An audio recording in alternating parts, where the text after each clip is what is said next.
આ જે પ્લેન જે લેન્ડિંગ થવાની તૈયારી કરી રહ્યું છે એ છે ત્રિભુવન ઇન્ટરનેશનલ એરપોર્ટ, જે અહીંથી 4.5 કિલોમીટરના અંતરે છે. અત્યારે હાલ જ્યાં હું ઊભો છું એ અમારી હોસ્ટેલનો ટેરેસ છે. આ જે છે કિસ્ત ડેન્ટલ હોસ્પિટલ, જે તમે BDSનો કોર્સ કરો એના માટે તમારે અહીંયા પ્રેક્ટિસિંગ માટેની હોસ્પિટલ છે. પ્લસ અહીંયા ટ્રીટમેન્ટ પણ અવેલેબલ છે. આ જે બિલ્ડિંગ દેખાઈ રહ્યું છે એ છે OPD બિલ્ડિંગ કિસ્તનું, કે જ્યાં તમારે OPD બતાવવું હોય કે માઇનોર સર્જરી હોય એ બધું આ બિલ્ડિંગમાં છે. આની પાછળનું જે બિલ્ડિંગ જે દેખાઈ રહ્યું છે આ બિલ્ડિંગ છે મલ્ટી સ્પેશિયાલિટી હોસ્પિટલ. અને મને કહેતા એક વસ્તુનો ગર્વ થાય છે કે હું જે કોલેજમાં છું, KIST medical college, one of the best medical college છે નેપાળની.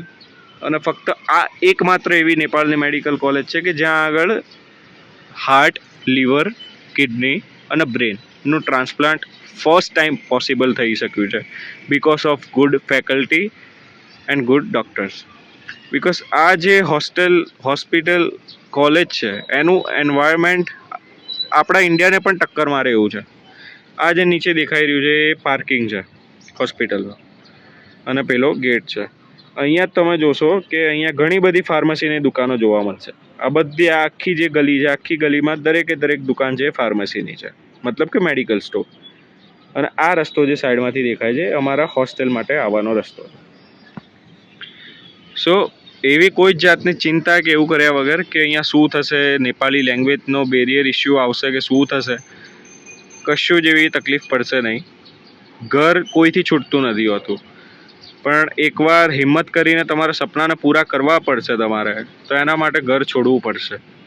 એકવાર ઘર છોડ્યું પછી બધું જ ભૂલીને જો તમે માત્ર ને માત્ર પહેલાં 2 વર્ષ જે અહીંયા થોડા સ્ટ્રિક્ટ ગણાય છે, તમે 2 વર્ષ મહેનત કરી લીધી તો એના પછી તમારી લાઈફ સેટ છે.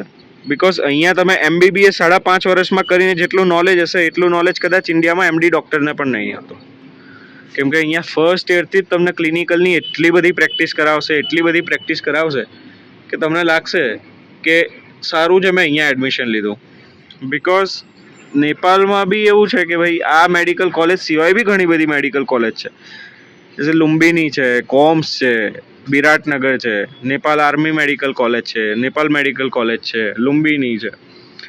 બટ આ કોલેજ કેમ હું પ્રિફર કરું છું, મારો પર્સનલ એનો એક જ ને એકમાત્ર ઓપિનિયન છે કે આ કોલેજમાં ક્લિનિકલ એક્સપોઝર એટલું બધું મળે છે કે બીજી એક બી મેડિકલ કોલેજ કે હોસ્પિટલમાં આટલું મળતું નથી. બિકોઝ ઇન્ડિયામાં પણ મારા કઝિન બહુ બધા બ્રધર અને સિસ્ટર જે છે એ લોકો MBBS MDમાં અત્યારે પ્રેક્ટિસિંગ કરી રહ્યા છે, ઇન્ટર્ન છે. બટ એ લોકોનો બી મને એવો અભિપ્રાય મળ્યો કે ભાઈ ઇન્ડિયામાં બી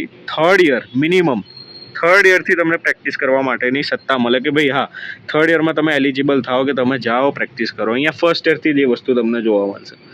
બીજું, આપણે ત્યાં ઇન્ડિયામાં જે પણ મળે છે કે ભાઈ ઇન્ડિયામાં જેમ એમ્સ ગણાય છે, જેમ અમદાવાદમાં પેલી બીજે મેડિકલ ગણાય છે, સેમ ટુ સેમ નેપાળમાં કિસ્ત મેડિકલ કોલેજ એટલે લોકોની ટોપ પ્રાયોરિટી. જેમ નીટના દરેક આસ્પિરન્ટનું સપનું હોય છે કે ભાઈ મને કિસ્તમાં એડમિશન મળે,